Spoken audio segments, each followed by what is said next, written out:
noite, bom dia, boa tarde, galera. Nós somos do podcast Atlântico Negro. Hoje a gente vai ter a honra de entrevistar a Suelen, uma mulher maravilhosa que fez parte, assim, e me influenciou muito na minha trajetória. É uma honra poder entrevistá-la e trocar essa ideia com ela. Mas antes disso, eu queria apresentar os membros que vão participar desse episódio. Eu sou a Alissa do Espaços. Nós temos o Vitor Hugo. Fala aí, pessoal. E também temos a Djamila. Oi, pessoal. E aí, galera? E aí, Sueli, para a gente começar o episódio, mantendo a tradição do podcast, eu queria que você explicasse um pouco para os nossos ouvintes quem é você. Boa noite. Eu sou Suelen Tavares. Sou jongueira da Serrinha, moradora da Serrinha. Sou mulher preta, favelada, candomblecista, lésbica. Mas o que eu posso falar sobre mim? Acho que é isso, sobre mim diretamente, né?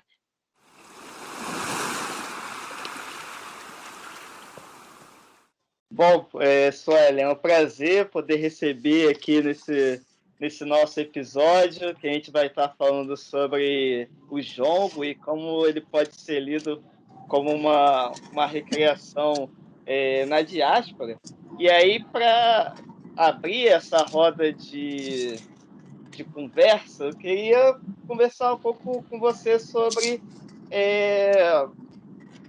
como você entende essa conexão do jongo com o continente africano? E também se, assim, você é considerada uma jovem liderança quilombola, né? Tem uma diferença geracional nessa relação com o próprio jongo e com essa ancestralidade africana? Tem alguma diferença de geração para geração? Ou tem algo que permanece aí também? Então, eu acho que vou responder uma e depois eu não sei se eu vou conseguir lembrar a outra. Então, eu acho que vou responder a última, né? Porque a primeira eu fiquei um pouco confusa. E aí, depois, se você puder me repetir ela, tá? Então, eu sou jovem, não sou mais jovem, né? Na verdade, eu sou uma das fundadoras da Juventude Jongueira, né, que é um coletivo de jovens jongueiros que, desde no ano de 2010, começou a se reunir para pensar, né, quais são os atravessamentos da juventude jongueira em suas comunidades, né, nas suas diversas comunidades, entendendo que, naquela época, eu era uma jovem jongueira urbana, né, porque o jongo da Serrinha, a Serrinha, ela está no centro do Rio de Janeiro, né? A comunidade do centro não no centro do Rio de Janeiro, né? Ele está no centro da cidade, que é o Rio de Janeiro. A gente tem outras 10 comunidades espalhadas pelo estado, né? Mas no município do Rio, a Serrinha é a grande comunidade jongueira, né? E quais eram a ideia do início dessa formação da rede de juventude? Era pensar quais eram os atravessamentos que ligavam essa juventude, né? E aí, a partir desse lugar, de cada um na sua comunidade, eu no Rio de Janeiro, na época o João Paulo em Pieral, o Pedro Augusto em Arrozal, a Jussara no Quilombo do Bracuí, né? O que nos fazia ser um jovem jongueiro, né? O que nos fazia se movimentar para que a cultura do jongo não morresse, né? Então, esse foi o primeiro diálogo entre a gente, né? Entendendo que já existia um movimento das lideranças jongueiras, né? Dos mais velhos das nossas comunidades, e que a gente, enquanto jovem, ficava meio que apenas observando o movimento, né? De articulação, de crescimento. E aí a gente começou a entender que a gente poderia dar suporte a esses mais velhos, né? Porque a nossa juventude, né, agora, YZXK, não sei como é que se denomina, é muito tecnológica, né? A gente tem muita facilidade de lidar com a tecnologia. Eu, na Serrinha, era muito tranquilo usar meu celular, mandar o WhatsApp. Na época não tinha WhatsApp, né? Mas mensagem de texto, Facebook, na época.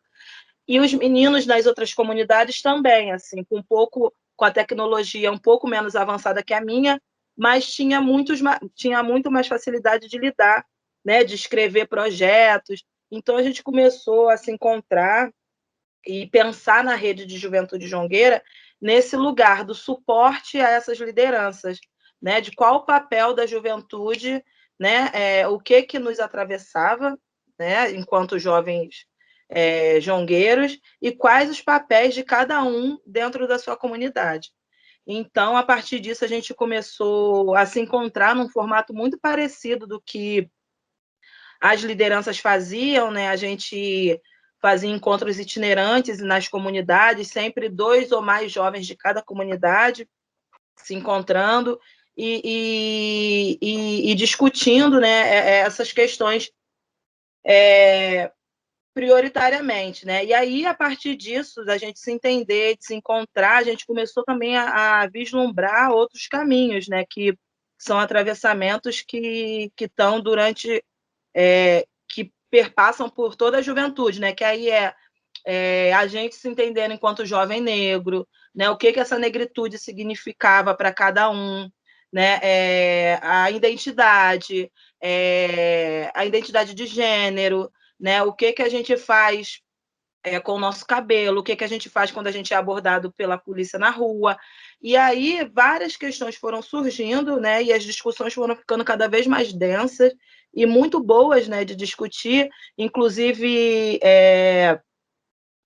a inserção, né, do jovem do jovem jongueiro, do jovem preto, do jovem favelado periférico na universidade. E aí as discussões começaram a tomar mais a cara da juventude jongueira, né, do que qualquer outra coisa. Então,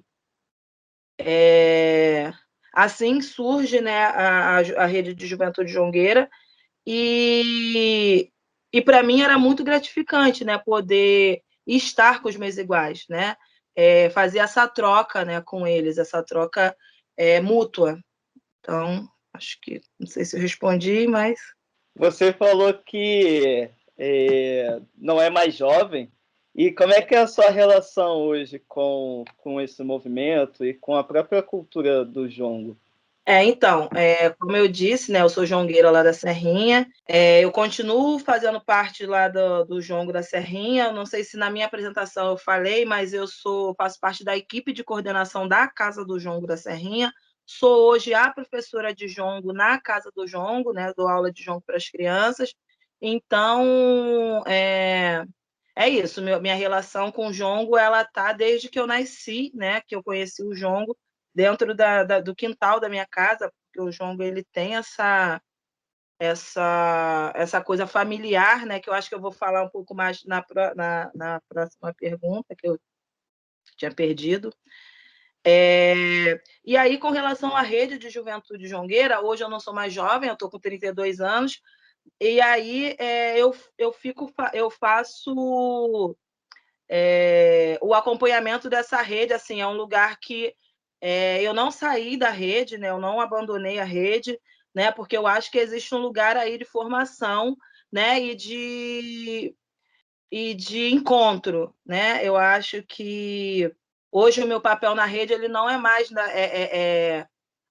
do olhar e do falar enquanto juventude, né? É o do olhar e de falar enquanto uma pessoa que entende as questões da juventude, até porque eu acabei de, né? Eu não sou jovem, tem, sei lá, 2 anos, 4 anos, sei lá, né? E que entende os atravessamentos e que entende a importância dessa rede, né? Então, hoje eu faço parte de um grupo de ex-jovens, né? Beleza, beleza. Como aquela primeira pergunta, a gente ficou de reformular ela, e seria mais ou menos pensar aqui junto com você qual é a relação que os jongueiros estabelecem com essa ancestralidade africana? Como é que é a reelaboração de uma cultura africana, né? Porque, assim, no último episódio, a gente conversou com a Lucilene Reginaldo, e ela é uma historiadora mais voltada para a região da África Central, Congo e Angola.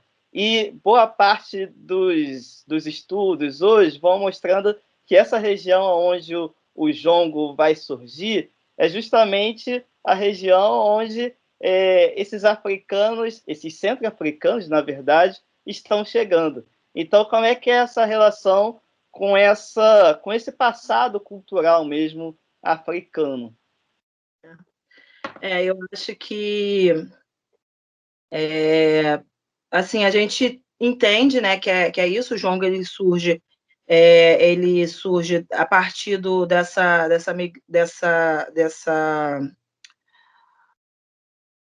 desse sequestro, né, desses negros que vieram escravizados, né, da região do Congo-Angola.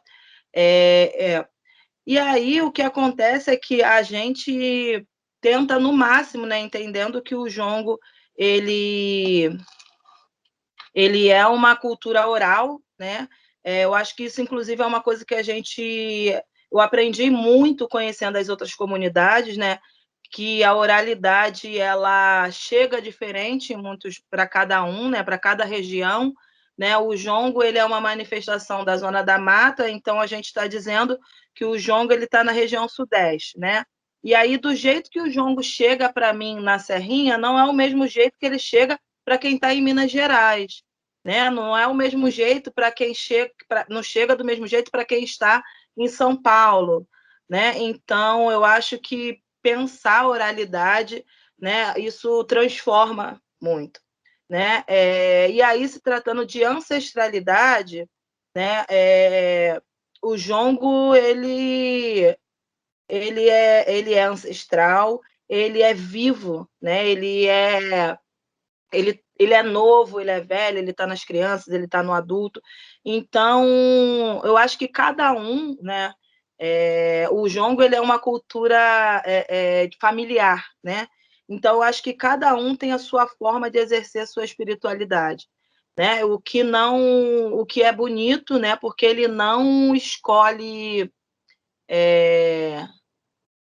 a sua religiosidade, né? O jongo ele é religioso, né? Eu com os meus 12 anos, 10, 11 anos, né? A gente gravou um documentário, um tributo ao mestre Darcy, né? E aí eu lá nos meus 11 anos de idade, 10 anos de idade, eu falo assim: porque dizem que o jongo é macumba. Tá, mas e aí se fosse? Né? Você vai deixar de fazer jongo por isso? Né? Então, eu acho que eu já estava fazendo essa reflexão criança, assim, porque o jongo ele tem essa ancestralidade, né, que é a do Congo-Angola, e é religioso também, mas a religiosidade é de cada um, né, de cada integrante, é de cada jongueiro. Né? Ele é religioso no sentido de que eu não posso entrar na roda de jongo sem saudar os meus mais velhos, os meus ancestrais, que estão ali sendo reverenciados pelos tambores, que estão sendo reverenciados, não, que estão sendo demarcados pelos tambores. Né? Os tambores, a figura dos tambores na roda do jongo, significa a nossa ancestralidade, é o que a gente tem de mais antigo. Né? Não né? Que é a figura do tambor, que é o primeiro instrumento e tudo mais. Então, isso é ser religioso. Né? Cantar os pontos de jongo, que na sua grande maioria vai falar dos santos católicos, dos santos de Umbanda, das entidades de Umbanda, algumas vezes vai falar sobre entidades dos orixás, vai falar sobre os orixás, que são as entidades do candomblé, também é religioso. Né? Um bigá, entrar um casal de cada vez, todo o ritual que a gente faz no jongo, isso está ligado à religiosidade. Né? E uma religiosidade que é sagrado para cada um do seu jeito. Né? Eu tenho hoje na casa no Jongo da Serrinha, algumas pessoas que são de Umbanda. A vovó Maria Joana também, né? A gente brinca, não, a gente sabe que o jongo ele vem da linha das almas, né? Que é a linha dos pretos velhos. A vovó Maria Joana, ela tinha um centro de Umbanda, né?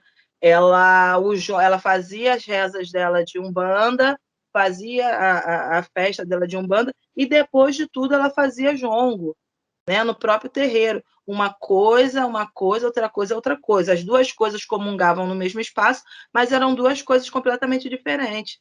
Nem todos os filhos de santo da vovó Maria Joana eram jongueiros, nem todos os jongueiros eram filhos de santo da vovó Maria Joana, né? E aí, com o passar dos anos, vovó Maria Joana morreu, deixou o legado com o filho, o mestre Darcy, que era músico, né? Um super músico, né? Um cara visionário, assim, um cara que leva o jongo da Serrinha para um outro, num outro patamar, assim, falando de música, né? Ele insere instrumentos de corda, instrumento percussivo, ele consegue fazer uma orquestra com jongo, né? Ele coloca piano, ele coloca tudo que ele pode, flauta, né? No jongo. E aí eu volto para esse lugar da gente entender que o jongo, para cada um, ele chega de um jeito, né? Para cada um, né? A oralidade ela vai se transformando. E aí, depois, aí o mestre Darcy inova o jongo, e quando o mestre Darcy morre, ele deixa o jongo para a tia Maria do Jongo como matriarca, né, desse legado. E aí, o mais engraçado que eu acho é que aí a tia Maria do Jongo é católica, sabe? Católica mesmo, protestante lá, de ir para a missa, de ser amiga do padre, né? E aí é isso, assim, a vovó Maria Joana, ela era umbandista, mãe de santo, o filho dela não tinha religião, né? E aí depois vai para a tia Maria, que é católica, né? Então, eu acho que a espiritualidade do jongo, ele tá nas pessoas, né? E nos atos ali feitos, né? Nos atos que a gente comunga durante o jongo, durante as rodas, durante as conversas, durante os pontos, né? Então, durante a própria feijoada que a gente faz e a gente come todo mundo junto, isso é ser religioso, né? Então, eu acho que é mais ou menos por aí. É muito bacana, Sueli, eu ouvi você falar dessa questão, né, de como chega de um jeito diferente. Eu acho que isso é muito parecido com vários processos de cultura africana que vieram para o Brasil. A gente pode pensar o candomblé também, né, como cada casa, cada nação faz de um jeito diferente, justamente por conta desse aprendizado da oralidade. E também a própria questão da história do samba, né? Se o samba um samba é diferente do outro, o samba da Praça 15, desculpa, gente, do Estácio, diferente ali do samba que era feito perto da Central. Então é muito bacana ouvir como, na verdade, a cultura africana, por conta da oralidade, é muito plural, né? Não deixa de ser a mesma manifestação cultural, mas ali vivida, a gente pode dizer assim, de jeitos muito diferentes. Eu acho que Djamila agora quer falar um pouquinho. Oi, Suelen. Boa noite a todos. Boa noite, boa tarde, bom dia. Você acabou falando um pouco sobre a nossa segunda pergunta, né, que era justamente como os jongueiros se os jongueiros, né, enxergam alguma forma de religiosidade no cântico, né, dança do jongo.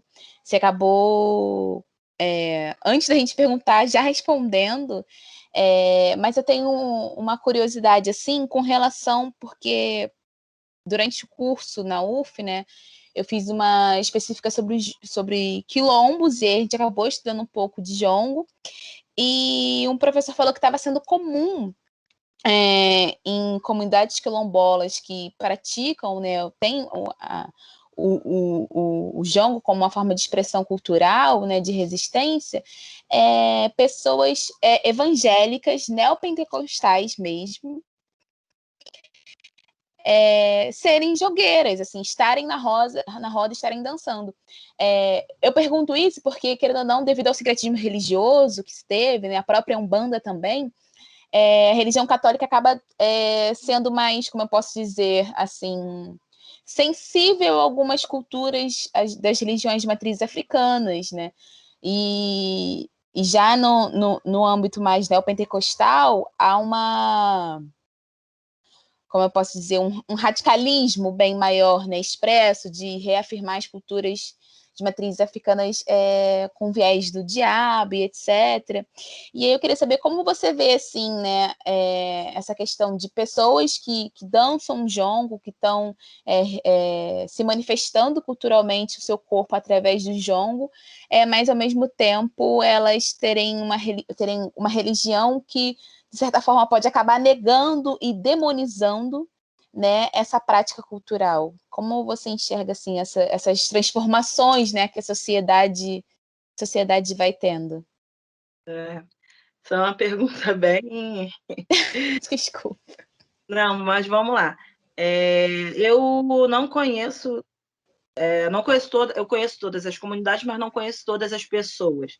Né? Então, eu acabo desconhecendo em qual comunidade talvez isso esteja acontecendo, porque o que eu sei é de jongueiros, né, virarem neopentecostais e acabarem com tudo que é de jongo que eles têm em casa, assim, tipo, de tacar fogo em tambor centenário, nesse nível, assim, né?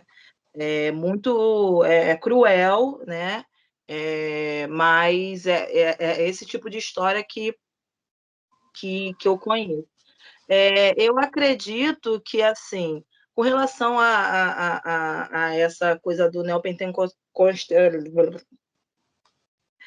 eu acredito com relação a essa coisa do neopentecostal, né? Não vou nem ter. É um trava-língua. Essa coisa do neopentecostal nas comunidades e aí eu digo não só nas comunidades quilombolas, não, eu digo nas comunidades no modo geral, né? As comunidades de favela também, né? Que não deixa de ser um quilombo, né? É muito cruel, né? Porque é isso que a gente sabe, é um lugar um lugar negacionista, né? É o lugar do só o que eles fazem é certo, né? A cultura do preto ela é demonizada, sim, né? Então, e aí, mas ao mesmo tempo são eles que estão ali todos os dias, né? Enchendo a cabeça das pessoas, falando, dizendo o quanto que é bom, o quanto que é maravilhoso, o quanto a pessoa precisa.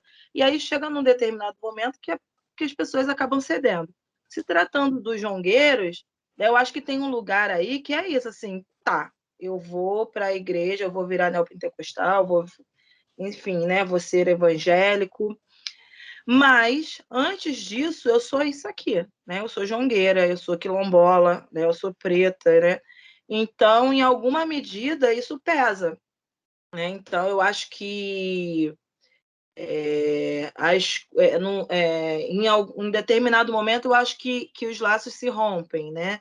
Eu acho que existe um divisor de águas, justamente pelo que eu já disse antes, né? Porque não tem meio termo, né? Com o neopentecostalismo, né? Então, mas enquanto a pessoa ainda se reconhece pertencente daquele espaço, ela vai praticar o jongo, né? Ela vai estar com os seus iguais, ela vai estar na roda, ela vai defender aquele patrimônio, né? E aí o grave, né, é quando essa pessoa decide não ser mais pertencente daquele espaço, daquele coletivo, porque aí é isso que acontece, né? Vai queimar os tambores, vai jogar as roupas fora, vai queimar estatuto, vai, né, fazer uma série de coisas, dependendo do lugar que essa pessoa esteja hierarquicamente dentro do grupo, né, de jongo, coisas sérias podem ser, decisões sérias podem ser tomadas e o grupo vir a se prejudicar. Mas é isso, eu acho que não tem problema nenhum, né, porque muito me aflige, né, saber que existem jongueiros neopentecostais. Mas, assim, dentro do jongo, né, cada um respeitando a religiosidade do outro. Né? Eu digo que muito me aflige porque, no geral, né, essa classe religiosa, né, eles não têm um mínimo de diálogo com que eles não aceitam, com que eles não aprovam, né? Porque o que a Bíblia diz o que eles dizem que a Bíblia diz, eles vão à risca naquilo. Então, para mim, é um pouco difícil, né, de entender, de olhar, mas é isso, respeito, cada um seguindo a sua, né, que eu acho que é isso que o jongo prega. Eu queria só voltar naquele ponto onde você falou sobre o jongo ser uma cultura familiar, porque eu queria entender mais um pouco sobre isso. Como é que era o ambiente da sua família em relação ao jongo e como esse ambiente todo do quintal, da casa, te levou a praticar o jongo e estar dentro dessa cultura? Boa.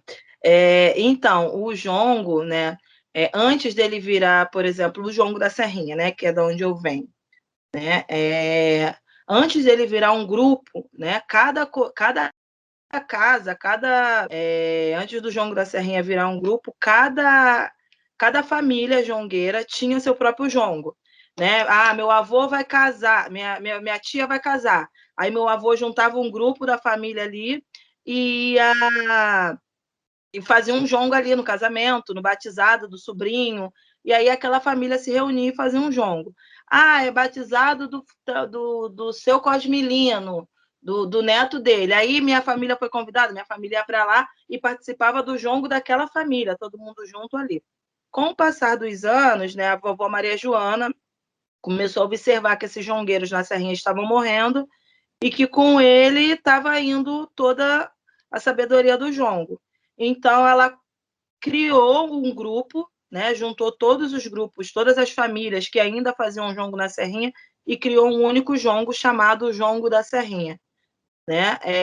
E aí continuaram fazendo. Um pouco mais à frente, ela observou também que não era só juntar esses jongueiros, porque eles continuavam morrendo, né? A idade ia chegando e eles iam morrendo. O jongo, nessa época, ele era uma manifestação apenas para pretos velhos, pessoas muito velhas mesmo, tipo os cabeças brancas, né? Eu não poderia participar, nenhum de vocês, né? Mesmo eu não sendo mais jovem.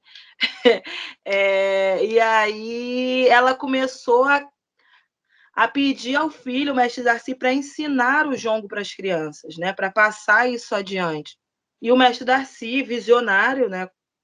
Teve a ideia de criar a escola de jongo, né? E aí ele criou a escola de jongo nos anos 2000, né? Eu fiz parte da primeira turma de formação, né, do jongo da Serrinha, na escola de jongo, e aí estou aqui até hoje. Tem uma coisa que o Jefinho do Tamandaré diz que para mim é muito incrível, assim, que eu acredito muito nisso, que é que o jongo ele escolhe em quem ele vai se guardar, em quem ele vai se resguardar, né? Porque é isso, na minha família, minha mãe é jongueira, meu pai não, porque meu pai veio da Cidade Alta, né?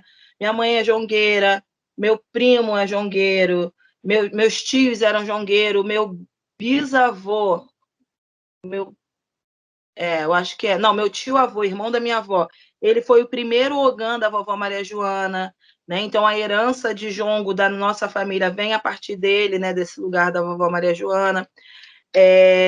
Mas no final das contas, a pessoa da minha família, né, que continua levando o jongo sou eu, né? Que continua à frente, junto com o jongo da Serrinha, continua fazendo com que o jongo vá adiante, sou eu. E aí, na família da Lazir, por exemplo, né? A Lazir, ela na família da tia Maria do Jongo, né? A tia Maria do Jongo é tia-avó da Lazir Simval, que é uma das cantoras do Jongo da Serrinha, né? Quem continua é a Lazir e o filho dela também, um dos filhos dela, da tia Maria do Jongo, que é o Ivo Mendes. Então, o jongo ele é tão vivo a esse ponto, assim, ele escolhe. Né? A gente sabe que a gente precisa manter o patrimônio, que a gente precisa fazer a salvaguarda, que a gente precisa pensar o jongo sendo patrimônio material do país, pensar na salvaguarda dos detentores, né? Porque não basta só ser patrimônio se o detentor ele não está salvaguardado, né? A gente sabe disso, existe um trabalho, inclusive, pensando sobre isso, mas eu acho isso muito bonito, né? E E acredito muito nisso, que o jongo ele escolhe em quem ele vai ficar salvaguardado. Sueli, agora pensando nessa questão de salvaguarda do jongo, essa questão justamente de quem o jongo escolhe, né, se guardar, de uns anos para cá, né, a cultura negra em geral, eu acho que a gente pode falar assim, começou, eu acho, com o jongo, capoeira, depois passou para hoje em dia, acho que o rap muito fortemente, o funk, acabou ganhando ali um destaque para o restante da sociedade, né? Um lugar de destaque, principalmente no sentido de eu sou brasileiro, então eu sou uma pessoa que tem que valorizar a minha raiz, então eu tenho que valorizar a cultura africana. E aí eu falo de um grupo branco, né? De um grupo branco que vem se apropriando de determinadas manifestações afro-brasileiras. E aí eu queria que você falasse um pouquinho para a gente como você enxerga esse processo, se você acha que tem apropriação, que não tem apropriação, que o jongo pode ser praticado por todo mundo, em relação ao jongo, né?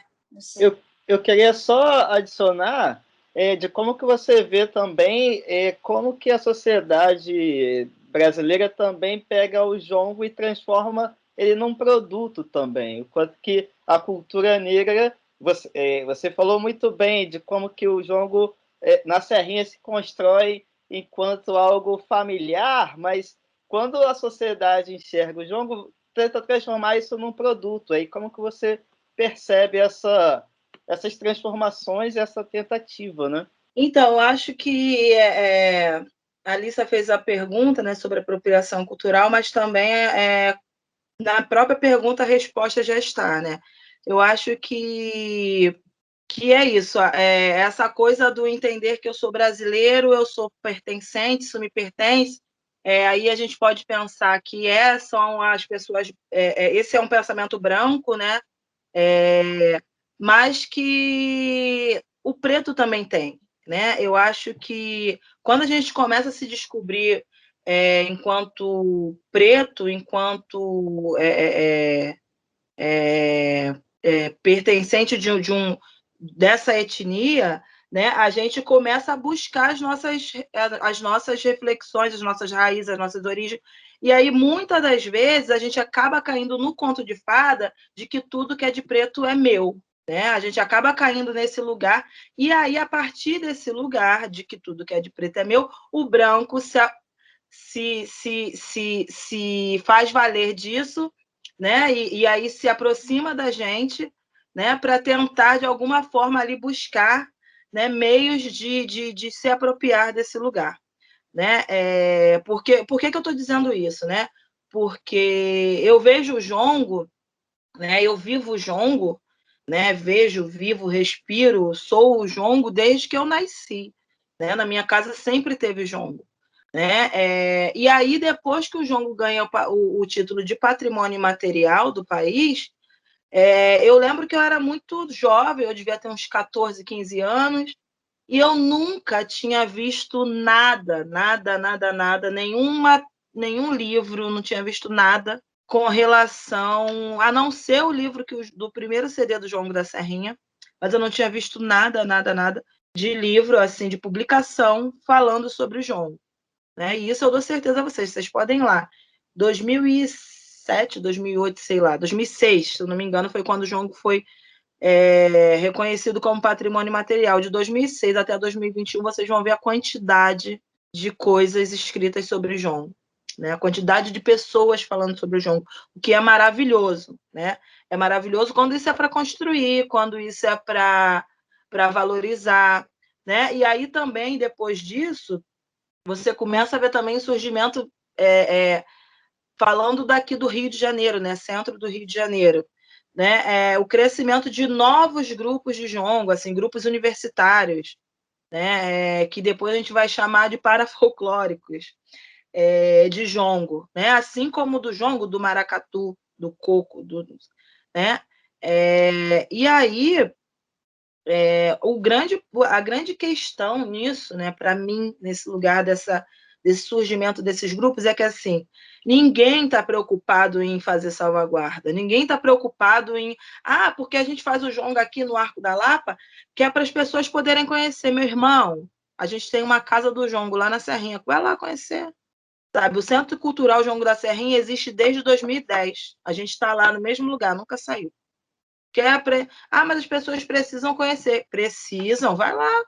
Eu não preciso sair da minha casa, vir toda uma vez por mês, 2 vezes, sei lá quantas no mês, fazer roda no centro do Rio para as pessoas conhecerem. Não preciso, sabe? Eu preciso manter o meu patrimônio vivo, eu preciso deixar as crianças vivas, eu preciso sobreviver, sabe? Eu não estou aqui para fazer sala para gringo, né? Esse não é o lugar. Então, eu acho que a grande questão ela vem a partir daí, né? Que aí começa a apropriação cultural, o discurso é de que a gente também é pertencente dessa cultura, e aí não está mais valendo, aí não, porque a gente quer divulgar, e aí, assim, cada vez mais a gente vai ficando sem referências, né? Porque cada um faz do seu jeito, cada um faz do jeito que acha que tem que ser, mistura o jongo daqui com o jongo dali, faz do jeito daqui, mas é o jongo de cá, canta o que um canta, bate o que o outro toca, o que o outro bate e dança do jeito do outro. Assim. Então vira uma coisa, né? Tudo muito misturado. E aí eu fico, porque eu quero ser pertencente, porque isso me pertence. Cara, se você olhar a quantidade de comunidade jongueira que precisa de braço para fazer as coisas acontecerem, eu acho que todas as comunidades, eu tiro pela minha, né, pela Serrinha. Se a gente precisa de braço, a gente precisa de pessoas dispostas a fazer junto, a construir, sabe, a pensar a casa do jongo, a deixar a casa do jongo aberta. E assim, você não precisa ser para estar, para pertencer, né? Você só vai lá, sabe? Ao invés de eu criar um grupo para fazer jongo nos Arcos da Lapa, eu vou lá na Serrinha pelo menos uma vez por mês, ver se eles estão precisando da minha ajuda para fazer sei lá o quê. Ou para olhar para a cara deles, ou para dançar jongo com eles.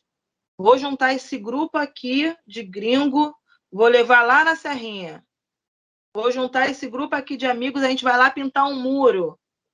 A gente vai lá fazer um feijão. E assim, sabe? Você não vai deixar de estar, você não vai deixar de dançar, você não vai deixar de se divertir, né? Mas aí é isso, a apropriação, né? O cruel da apropriação, né? Que faz a pessoa pensar que o que ela faz é melhor, né? Porque aí vem a desculpa de que eu estou fazendo aqui porque as pessoas precisam conhecer aqui no centro do Rio. Sabe? E não é por aí, sabe? Eu faço isso desde que eu nasci. O João continua vivo lá. Quem quer chegar lá, chega lá, bate lá, aprende lá. Mas aí a apropriação cultural ela está nesse lugar de que o jeito que eu faço é melhor. Né? E aí a gente pode também falar sobre o uso dos turbantes. Né? Por que mulheres brancas usam turbante? Não é porque elas acham bonito, não. É porque nelas ficam mais bonitas. Porque elas são mais bonitas. Né? Não é porque é muito tão lindo o turbante, não. Né? Para as pessoas olharem para aquilo e ver que para o branco é melhor. Né? O playboy que vai para a favela, que vai virar traficante, né? Vai virar traficante, não, que vai virar usuário, talvez, né? Quem sabe. Ele vai fazer isso, né? Porque ele acha que hoje, né, a gente vive no Rio de Janeiro a grande milícia, né? O miliciano ele não faz isso porque ele gosta de traficar. Não, é porque o tráfico local trafica errado. Entendeu? A galera faz errado. Quem faz certo é sempre o branco. Então, a apropriação ela vem desse lugar, né? De se apropriar e querer ditar para a gente como é a forma certa de fazer. E aí, nisso, a gente tem o samba, a gente tem a capoeira, né? O maior grupo de capoeira do Brasil, né? Que está em qualquer lugar do exterior, né? Ele é de um cara branco. Né? O grande mestre eu não sei se eu posso falar que o nome do grupo é melhor não falar, né? Ele é um cara branco que tem uma fazenda, sabe? E esse é o melhor grupo de capoeira que a gente tem, É o grupo mais falado. Qualquer lugar do mundo que você fale o nome do grupo, as pessoas conhecem, sabe? Então, a apropriação cultural, ela vem cruel por isso, porque as pessoas não só se apropriam, como deslegitimam o movimento do preto. Então, não sei se eu respondi, mas... Com certeza respondeu. A gente sabe, assim, que a tia Maria do Jongo, ela era uma referência para todo mundo, né? De ancestralidade, uma representatividade viva do jongo, da história do jongo. E, assim, a gente está vivendo um momento que é muita tecnologia, né, para a juventude, muitas informações, acaba-se até diminuindo um pouco a questão do respeito ao mais velho, do saber oral, de escutar o mais velho, né? E eu queria saber como está a ligação da juventude da Serrinha, né, com o próprio jongo em si, se essa conexão ainda está forte, se a juventude está mais distante, né, dos valores que o jongo traz, que é a questão da bênção e da referência aos mais velhos, do saber da ancestralidade, da oralidade. Se você acha que isso está um pouco sendo afetado por toda essa modernidade, ou se esse elo ainda está permanecendo assim forte, né, da comunidade, principalmente da juventude da comunidade, com o jongo da Serrinha. Eu acho que foi uma tacada de mestre, realmente, do mestre Darcy, criar a escola de jongo, né? Porque é ali naquele espaço que a gente consegue fazer essa manutenção, né? Trocar com o jovem, com a criança, todos os dias, né? Entendendo que é isso, está tudo muito moderno, está tudo muito diferente do que era para eles. Se para mim, né, já é muito diferente, imagina como é que não era para tia Maria, para mestre Darcy. Né? Então, eu acho que a manutenção desses saberes, né, do respeito ao mais velho, da forma de chegar, da forma de cumprimentar as pessoas, ela é no dia a dia, né? No cotidiano. A gente tem crianças na casa do João, crianças e jovens, que assim, você olha e fala, não é possível, cara, não, isso aí não, deixa para lá, a gente vai fazer outra coisa, mas que no dia a dia, na convivência, né, a gente vai conseguindo entender, a gente consegue olhar para aquele jovem, entender quais são as questões, o que o afasta, o que pode trazer para perto. É difícil, não é uma coisa fácil, né? Porque a gente tenta fazer na casa do jongo, na maioria das vezes, que é o contrário do que eles estão vendo na rua, né? Então, a gente sempre tem embate, a gente sempre tem conversas e diálogos, né? Para tentar buscar essa sincronia, né? Mas eu acho que é isso. Ter a casa do jongo, ter esse espaço de construção é muito importante, né? A tia Maria, ela era essa pessoa, né, que prezava pela educação, pela boa educação, pelas boas maneiras, né? Ela tinha um conto, né, que ela dizia que quando ela era criança, ela era toda afobada, não sei o quê, e aí queria fazer as coisas correndo, chegava em casa, tava os tios, não sei o que lá, aí ela, oi, oi, oi, oi, oi, a mãe dela, minha filha, Maria, volta aqui. Toma a benção do seu tio, toma a benção da sua tia, fala direito com as pessoas. Oi é cumprimento da vaca para o boi. E aí, né, nessa história do oi é cumprimento da vaca para o boi, ela foi crescendo. E aí, lá para depois, já da vida adulta, ela foi a uma fazenda com a prima, e aí ela viu um boi. Eis que ela foi lá, lembrou dessa coisa que a mãe dela falava, foi lá no boi, na cara do boi e fez oi. O boi saiu correndo atrás dela. Ela e a prima saíram correndo, entraram para dentro da casa de não sei mais quem, que eu não lembro, né, que ela contava na época. E aí ela sempre, quando ela vinha conversar com as crianças e falar dessa coisa da educação, da forma de cumprimentar as pessoas, ela sempre trazia essa lembrança, né, essa memória. Então, o bom de ter a Casa do Jongo também é isso, é que a gente consegue transformar, né, o que para a gente não está sendo mais tão simples em lúdico, né? A gente tem outras formas de mostrar para as crianças, né, uma boa a chamada boas maneiras, né, que não são, né, formas educadas, essa coisa do reverenciar os mais velhos, né?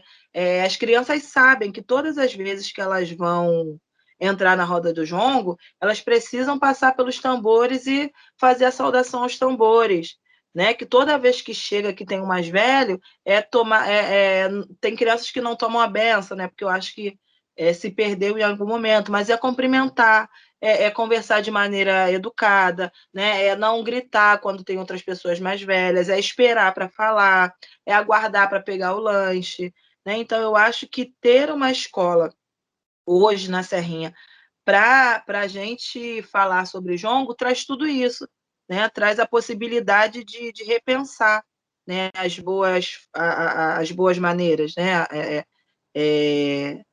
O tratamento com o outro, não só com os mais velhos, não, acho que o tratamento com os próprios amigos, né, com os próprios colegas de turma, né, fica tudo muito mais afetuoso, né, porque essa é a forma que a gente sabe fazer, né, a gente que é preto, né, a gente que é de candomblé, a gente que é de matriz africana, o que a gente sabe é trocar afeto, né, e quando a gente ensina para essas crianças que lá elas podem ser afetuosas umas com as outras, né, tudo fica mais fácil, mais simples. Ah, que resposta maravilhosa, chega a aquecer o coração, né? A gente que é professor, então, tá em sala de aula, tem essa questão da juventude, ouvir isso, assim, dá um quentinho no coração. Bom, Sônia, já que a gente está falando disso de tradição, vou jogar uma batata quente para você, né?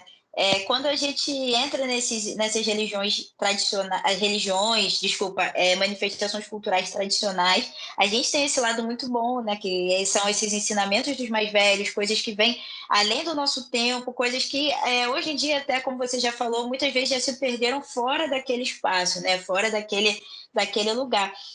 Mas eu sempre questiono isso também, principalmente dentro do candomblé. A tradição, às vezes, traz algumas coisas assim que hoje em dia para a gente causa estranheza, né? Então, por exemplo, o fato de, como é que eu vou dizer, do candomblé, o fato da transexualidade é uma coisa que está se discutindo muito, que muitas pessoas, às vezes, usam esse discurso da tradição para endossar um discurso muito transfóbico. E aí eu queria saber, você, mulher negra, sapatão, assumida, né, casada, como é para você ser a Suelen, além da identidade jongueira, mas ser a Suelen sapatão, por exemplo, dentro de uma cultura tradicional, né? Porque essa tradição tem essa faca de dois gumes. É uma coisa muito positiva às vezes, mas às vezes sufoca outras identidades nossas, como, por exemplo, quem é uma mulher lésbica algumas vezes. E aí eu jogo essa batata quente para você. O que você tem assim a dizer sobre isso? Bom, eu acho que é isso, né? A tradição, o que é tradicional, né? A tradição não tem que ser modificada, né? A gente entende que a oralidade ela vai se modificando, né? Então a gente tem o que é tradicional e o que é oral. E isso ele está muito implícito na cultura negra, né? Cultura da diáspora africana. É isso. A gente tudo na grande maioria o que é nosso ele é tradicional, né? E oral, né? Então é muito fácil as coisas se perderem e serem reconfiguradas de uma outra forma. Eu, enquanto mulher lésbica, né, sapatão assumida, no jongo eu não tive problemas, porque eu sou desse lugar do embate, eu sou desse lugar, eu falo, eu sei me posicionar, eu sei quando para eu não é para eu falar, eu sei quando é para eu só ouvir. Então, eu acho que, primeiramente, para mim, que funciona muito é entender os lugares e o respeito mútuo, né? Então, eu nunca tive problemas com relação à minha sexualidade. Mas, hoje, no Jongo da Serrinha, a gente tem duas pessoas trans. A gente tem a Ashley e a gente tem o Tuan. E aí, essa é uma discussão, inclusive, muito recente, né? Eu fiquei nesse lugar de encabeçar a discussão, né? Justamente por isso, por ser lésbica, as pessoas não entenderem, né? Por que a Suelen não se veste de homem e por que a fulana se veste de homem? Eu falei, gente, aí começa a discussão a partir disso, né? Então, não é a fulana, é o fulano, né? Ele não se veste de homem, ele se veste da forma que ele acha adequado e gosta de se vestir. Então, a gente começa por aí. Ah, mas aí a fulana não precisa usar. Se precisa, se não precisa, isso não parte, não é, né, não cabe a gente a julgar. Se a fulana não precisa usar roupa tão apertada, o peito mais para fora, isso aí não cabe a gente julgar. Esse é o jeito que a fulana quer usar. Aí a discussão vai para um lugar, né? A fulana te ofende quando ela está aqui? A fulana te trata de forma diferente? É pejorativo o jeito que ela te olha? E aí as pessoas vão ficando sem... Ficando... Não tem muito argumento. Né? E aí eu trouxe a discussão, falei, olha, gente, eu acho que dentro... Agora, essa figura aqui é mulher e essa figura aqui é homem. Dentro da roda de jongo, quando a gente entra para dançar, né, tradicionalmente, é um casal de homem com mulher, né? Eu, sendo lésbica, isso não me dá o direito de eu ir chamar uma mulher para dançar, porque eu, né, minha identidade de gênero é feminina, eu sou mulher. Eu tenho que dançar com outro cara, com um homem. Então, isso tem que ser respeitado. Agora, se é uma mulher trans, ela tem que dançar com outro cara. Se é um homem trans, ele tem que dançar com uma outra mulher. Ah, mas e a roupa? A roupa da mulher trans é de mulher. A roupa do homem trans é de homem. E assim é que é, e assim que tem que ser. Mas as pessoas... Não, não é as pessoas. A gente aqui é todo mundo adulto. Se a gente diz que respeita e que a gente... Às vezes a gente não precisa entender. Isso eu trazendo para os jongueiros, para os mais velhos, né, numa conversa, às vezes a gente não precisa entender. A gente só precisa respeitar. Acho que o entendimento vem com o tempo. Né? Se a gente já parte da premissa que a gente respeita a decisão do outro, a gente continua a vida e segue. Então, é isso. Hoje, no Jongo da Serrinha, a gente tem 2 pessoas trans. Uma, a Ashley, né, que é uma mulher trans, ela é do grupo cultural do Jongo da Serrinha, né? E o Tuan, ele é aluno nosso, né? Ele é aluno da Casa do Jongo, e é muito engraçado, né, como as pessoas problematizam isso e as crianças vão problematizar outra questão. Assim. As crianças, para mim, é assim, tia, por que o Tuan está indo no banheiro das meninas? Ele tem que ir no banheiro dos meninos. Aí realmente, Tuan, então, né? Vamos conversar sobre isso. E chama o Tuan e conversa, aí o Tuan explica como é que funciona. Então, assim, as crianças não estão preocupadas com se ele vai botar saia ou se ele vai botar calça. Né? As crianças estão preocupadas dele estar inserido mesmo ali no contexto do dia a dia. Né? Se é menino, tem que ir no banheiro dos meninos, Tuan, não tem que ficar indo ver eu fazer xixi no banheiro das meninas, né? Então, são esses 2 lados, né? Pensando quais são as curiosidades das crianças, quais são as curiosidades dos mais velhos, né? Porque tem curiosidade, né, de saber de como se portar, né? Mas eu acho que está nesse lugar, né? Do entendimento, do respeito, né? A gente continua no mesmo lugar, de respeitar o outro. O Jongo da Serrinha vinha de várias atividades, né? A casa, pelo que eu percebi, a casa do Jongo estava bastante rica, bastante vida. Eu amava a roda de samba de vocês que acontecia domingo. Eu não lembro agora se era no primeiro domingo ou se era no último domingo do mês. Último. Isso. Mas era muito, muito bom, assim. Era uma roda de samba bem raiz mesmo. E eu queria saber como estão as atividades atualmente por conta da pandemia, se com todo mundo se vacinando, vocês pretendem voltar com a roda de samba, com as aulas, como vocês estão assim se organizando, o que vocês fizeram ao longo desse período pandêmico, quais são E os só para próximos acrescentar rumos? desculpa, Djamila. Nada. E só para acrescentar também, só para enriquecer o debate, e como é que o governo, como é que o governo se ajudou vocês nessa questão, nessa época da pandemia, né? Porque vocês tiveram provavelmente que ficar em lockdown por um tempo. E aí, se o governo ele chegou junto de algum jeito, e é isso. Então, lá na Casa do Jongo a gente tem diversas atividades para as crianças, né? A gente tem aula de jongo, aula de percussão de samba, aula de percussão afro, capoeira, recreação cultural, teatro, mas o quê? É tanta coisa que eu sempre vou esquecendo, vou deixando coisas pelos caminhos, né? E aí, inclusive, a roda de jongo, né? As pessoas. E aí a Casa do Jongo ela funciona de segunda a segunda, né? Ela está aberta de segunda a segunda, né? Dia de semana com aula para as crianças e no final de semana com evento, né? A roda de samba ela não era da gente, né? Ela era do Samba na Serrinha, que era um grupo específico, né? Então a gente não sabe se a gente, quando voltar a sair desse período de crise, né? De crise sanitária, né? Se o samba ele vai voltar, né? Eu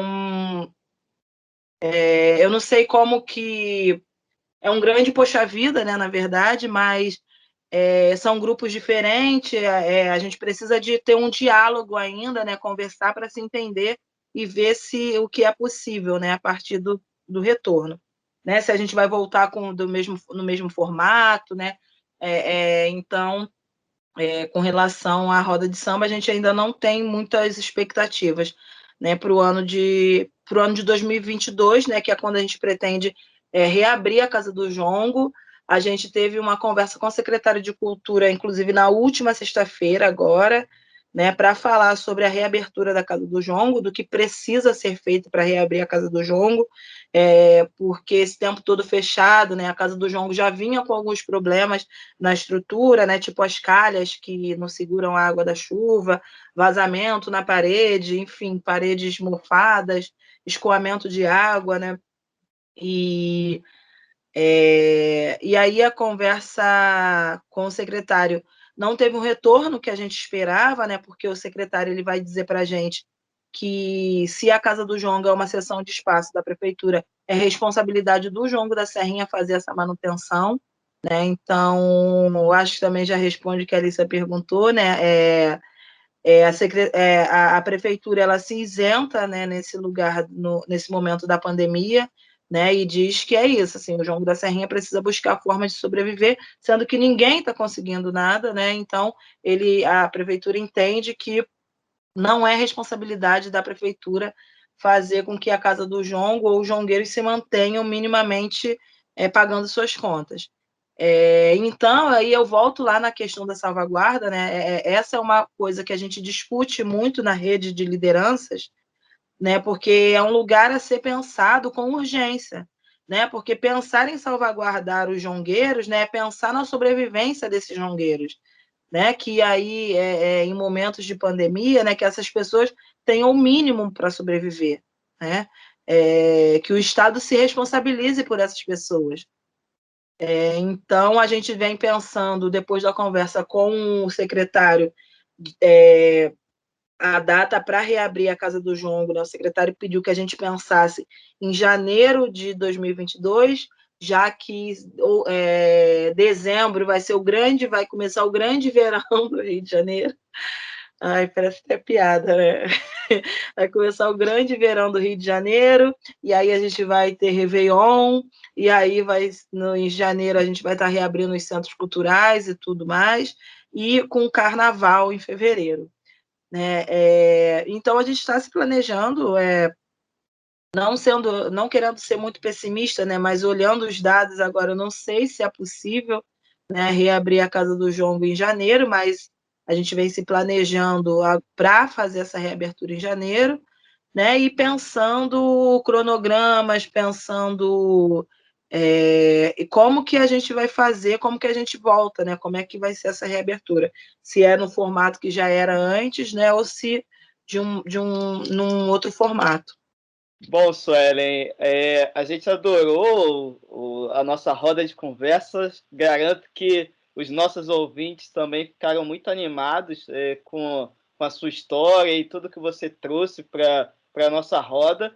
E agora a gente vai passar para o momento mais esperado, que os nossos ouvintes gostam muito, que é o Pega a Visão.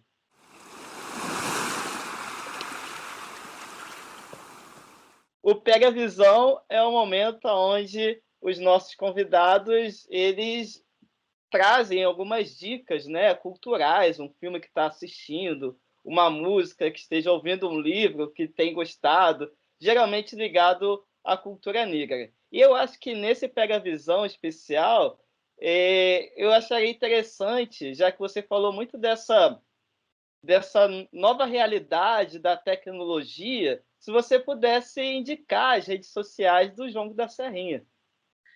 Pega a visão, gente. @Jongo da Serrinha no Instagram e @Jongo da Serrinha no Facebook. A gente também tem um site, né, que é www.jongodaserrinha.org.br, né? E o site é muito maneiro, assim, eu acho que vocês vão se amarrar. Tem tudo sobre a história do Jongo da Serrinha, sobre os principais personagens dessa trajetória do Jongo da Serrinha. Acho bacana, acho que vale a pena dar uma olhada lá. E a gente também tem uma campanha de benfeitoria, né, que é para manutenção, né, da Casa do Jongo. Pega a visão, o CD do Jongo da Serrinha, Vida ao Jongo, que estão nas plataformas digitais, né? Tá no Spotify, tá no YouTube, né? É um CD que a gente gravou em 2013, eu acho, mas é um CD que é atemporal, né? Porque é isso, o Jongo ele é atemporal. Então, galera, Vida ao Jongo é o CD do Jongo da Serrinha no Spotify. Bom, gente, eu queria dizer que eu estou encantada com essa conversa, assim, foi muito... Eu já estava com expectativa muito grande, como eu falei, eu conheço a Sueli há muito tempo, mas surpreendeu, sempre surpreende, gente. Falar com a Sueli é sempre uma aula, assim, ela é uma pessoa que eu já falei, mas eu vou ter que puxar a sardinha de novo, eu admiro muito. Ela agora é caloura de serviço social, então agora ela vai estar ali representando a gente também nesse espaço universitário, que a gente sabe que é o que a gente mais precisa. E assim, Sueli, eu só queria agradecer de coração mesmo por ter aceitado o nosso convite. Eu tenho certeza que vai ser uma aula para todo mundo que escutar esse episódio. Eu estou assim, muito surpresa com o rumo que levou. E a gente se conhece, eu acho que já tem 6, 7 anos. Então, assim, ver o amadurecimento, assim, de que todo mundo está constantemente amadurecendo. Então, assim, ver o amadurecimento na sua fala, a confiança, assim, a elegância que você fala, a alegria que você fala do Jongo é muito contagiante para todos nós. E eu tenho certeza que você vai ganhar vários fãs com esse episódio agora. E você está, assim, de parabéns, porque você é uma inspiração. Eu acho que não só para os jovens jongueiros, mas eu acho que para todo mundo que está ao seu redor. Você é, assim, uma pessoa que irradia inspiração mesmo. E eu queria só agradecer muito de novo e dizer que, assim, a gente tem o maior prazer de te receber aqui. Eu tenho certeza que isso vai fazer o nosso podcast crescer muito. Gente, uma boa noite, uma boa tarde, um bom dia para todo mundo que escutou a gente. E espero que vocês... tenho certeza que vocês vão curtir demais esse episódio também.